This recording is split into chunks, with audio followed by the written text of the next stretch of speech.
Everyone welcome back to YouTube channel Newton friends. I hope आप सब safe होंगे और आप सबकी एमएसटीसीटी 2022 के एग्जाम की प्रिपरेशन बहुत ही बढ़िया चल रही होगी। आप एक डेडिकेटेड वे में पढ़ रहे होंगे, कंसिस्टेंसी के साथ आप अपनी प्रिपरेशन को कर रहे होंगे। तो देखो यार, इस वीडियो में हम चर्चा करने वाले हैं कैसा मैंने मेरे टाइम पे 99 परसेंटाइल स्कोर किया। तब परसेंटाइल नहीं होते थे, तब एक स्कोर आता था। कैसे मैंने 180 प्लस स्कोर किया।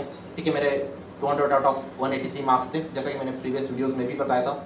तो कैसे मैंने स्कोर किया था, क्या मेरी स्ट्रैटेजी थी, ओके, लास्ट मोमेंट पे मैंने क्या क्या प्रिपेयर किया था, ओवरऑल चीजें, मेरा डेली रूटीन क्या था, सब चीजें इस वीडियो में हम डिस्कस करने वाले हैं। ओके, और उस चीज को बहुत टाइम हो गया और उसके बाद मैंने टीचिंग शुरू किया। टीचिंग शुरू करके 3-4 बैचेस निकाली, एमएसटीसीटी, आईआईटी जेईई के लिए मैं पढ़ाता हुआ अनअकैडमी के लिए। ठीक है, तो बहुत सब चीजें चेंज भी हो गई। ठीक है, लेकिन एक कोर पार्ट होता है जो एग्जाम, हर एक एग्जाम में पूछा जाता है। हर एक एग्जाम की स्ट्रैटेजी सेम ही होती है। ओके, तो उस स्ट्रैटेजी के बारे में बात करेंगे कि कैसे मैंने मेरे टाइम पे प्रिपेयर किया। ओके, सिंपल चीज के ऊपर बात करेंगे। पहली चीज तो लास्ट 2-3 महीने में कौन कौन सी चीजें की, ओके, उसके ऊपर बात करेंगे। उसके बाद डेली रूटीन में क्या क्या चेंजेस लाए लास्ट 2-3 महीने में, और एक फाइनल टच कैसे देना है एग्जाम को। 3 चीजों के ऊपर बात करने वाले हैं। तो वीडियो शुरू होने से पहले एक इंपॉर्टेंट चीज मैं आपको बता देना चाहता हूँ यार, अगर अभी तक आपने मॉक टेस्ट नहीं लगाई तो जल्द से जल्द मॉक टेस्ट लगा देना। अगर बिना मॉक टेस्ट के एग्जाम देना मत जाना। ठीक है, लास्ट के 3 महीने भी है तो भी हमें हर एक दिन मॉक टेस्ट लगानी है। ठीक है, क्योंकि बेस्ट लर्निंग पार्ट वही होता है मॉक टेस्ट।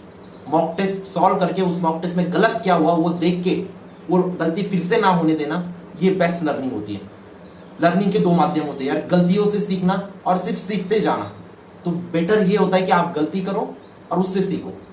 ठीक है, तो मेरे हिसाब से वो प्रोसेस बेस्ट है। तो इसीलिए आज से आपको मॉक टेस्ट स्टार्ट कर देना है। ऐसी कोई मॉक टेस्ट लगा लो जिसके आपको सोल्यूशन मिल रहे, ताकि आपकी जो क्वेश्चन गलत हुआ वो आप देख सको कि उसका सही जवाब क्या है। तो एक मॉक टेस्ट मैंने डाल दिया डिस्क्रिप्शन बॉक्स में, वहां से आप रजिस्ट्रेशन कर सकते हो और आपको 24 आवर के अंदर पर्सनलाइज व्हाट्सएप ग्रुप में ऐड किया जाएगा और उसके बाद आपको मॉक टेस्ट डिलीवर होंगे।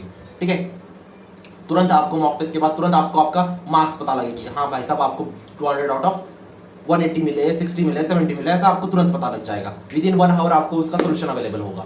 तो बेस्ट पार्ट मैंने आपको दे दिया, तो प्लीज उसको आप फायदा उठाओ उस चीज का। ओके, बात करते हैं कि मेरी स्ट्रैटेजी क्या थी। ठीक है, लास्ट 3 महीने में मेरे स्ट्रैटेजी में क्या क्या मैंने चेंजेस किए।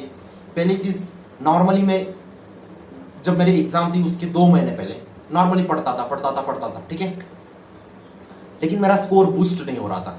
पढ़ता भी था, फिर भी मैं पढ़ने के साथ साथ टेस्ट तो दे रहा था, लेकिन ऐसे कुछ टेस्ट दे रहा था जहां पे मैं सोल्यूशन देखता ही नहीं था टेस्ट के।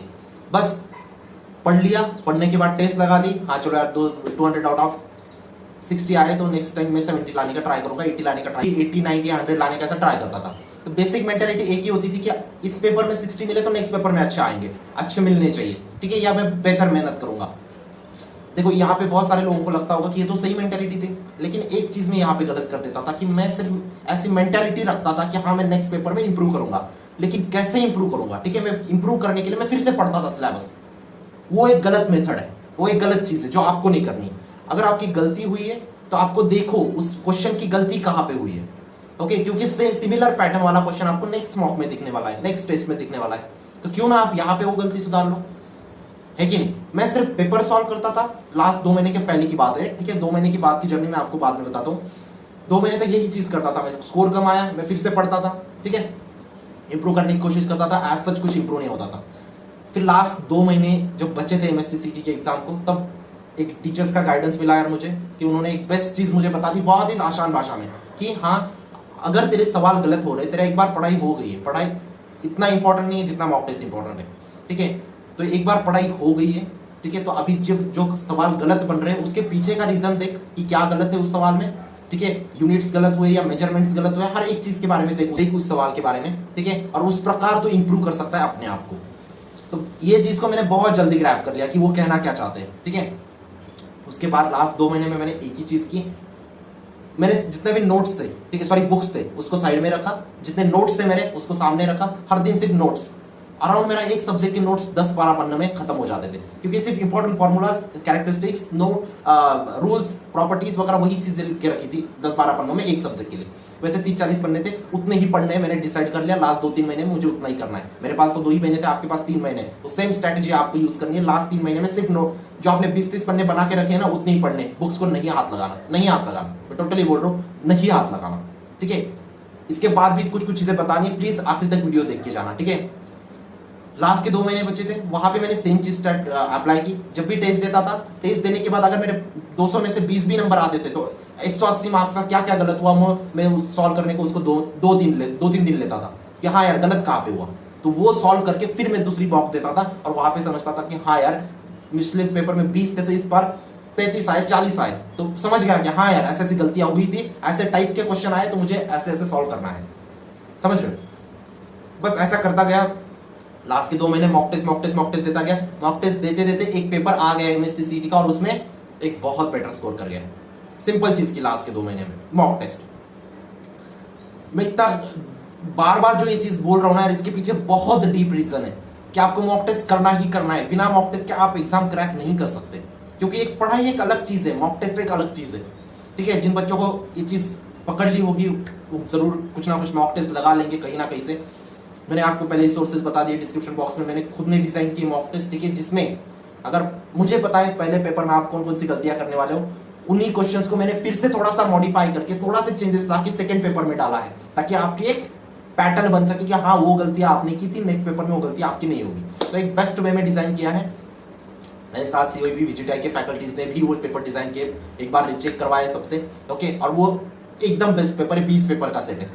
ठीक है, जरूर आप जाके चेक कर सकते हो। अभी नेक्स्ट पॉइंट, मेरा रूटीन क्या था? सिंपल रूटीन था। आप आपका रूटीन खुद सेट कर सकते हो। मेरा रूटीन देख के मोटिवेट होने की जरूरत नहीं, मेरा स्टडी का पैटर्न देख के मोटिवेट होने की जरूरत है, लेकिन रूटीन आप अपने हिसाब से सेट कर सकते हो। ठीक है, क्योंकि मेरे कोचिंग के टाइम अलग थे। लास्ट 2-3 महीना में कोचिंग नहीं गया। ठीक है, आप भी आपकी मर्जी जाना चाहते हो नहीं जाना चाहते हो, लेकिन मैंने क्या किया पता है, जब लास्ट 2 महीने बाकी थे उससे पहले मेरे कोचिंग में क्रैश कोर्स होता था। ठीक है, 2 महीने का होता था, वहां पे मेरा टाइम वेस्ट हुआ। ठीक है, लेकिन उस 2 महीने को मैंने अच्छे से यूट्यूब सिलेबस पढ़ा नहीं था। ठीक है, तो फिर वो क्रैश कोर्स के माध्यम से मेरा सारा सिलेबस पढ़ना हो गया। ठीक है, तो ये एक बेस्ट चीज हुई। और अगर आपने भी किसी ने सिलेबस नहीं पढ़ा होगा और वो चाहता है कि सिलेबस पढ़ना है उसे पूरा सिलेबस 7-8 दिन में, तो डिस्क्रिप्शन बॉक्स में लिंक दिया, वहां से आप 7-8 दिन में पूरा कवर करके मॉक टेस्ट पे जंप कर सकते हो। ठीक है, ये बेस्ट पार्ट है। ठीक है, तो रूटीन की बात करूं तो मॉर्निंग में यार 5 to 6, 5 से 6 बजे के बीच में उठ जाना। ठीक है, उससे लेट मत करना, ये भी बहुत लेट है, लेकिन एक होता है कि जिंदगी भी होती है। ओके, तो 5-6 बजे के पहले उठ जाना और रात को 12 बजे से पहले सो जाना।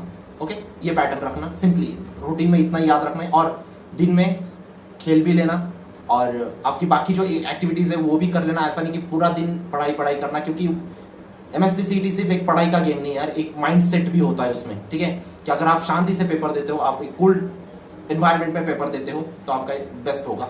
ओके, 3 घंटे आपको मॉक टेस्ट को देना है बिना सोचे समझे। ठीक है, उसमें कोई 3 घंटे को कम करने की कोशिश मत करना। ठीक है, पेपर की तरह आपको पेपर देना है।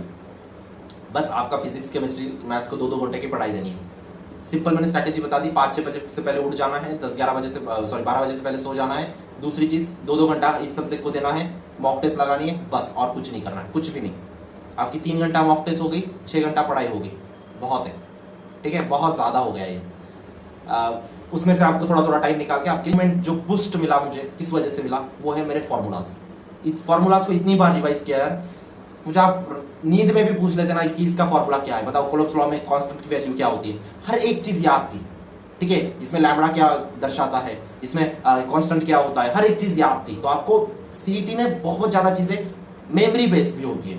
ठीक है, कि हाँ आपकी मेमोरी को भी टेस्ट किया जाता है, कितनी चीजें याद है। और ऑर्गेनिक पे सबसे ज्यादा फोकस किया, इनऑर्गेनिक प्लस ऑर्गेनिक पे, उसने मेरा स्कोर बूस्ट कर दिया। केमिस्ट्री में 45+ नंबर आ गए थे। ठीक है, तो आप ये भी आएंगे। बस यही पैटर्न फॉलो करो, स्ट्रैटेजी फॉलो करो, जरूर नंबर बनेंगे आपके। आई होप वीडियो अच्छा लगा हो तो लाइक करो, व्हाट्सएप ग्रुप में ज्वाइन हो जाना, वहां पे कुछ चीजें डालूंगा। मिलता हूँ नेक्स्ट वीडियो में, तब तक के लिए see you, bye, take care, thank you.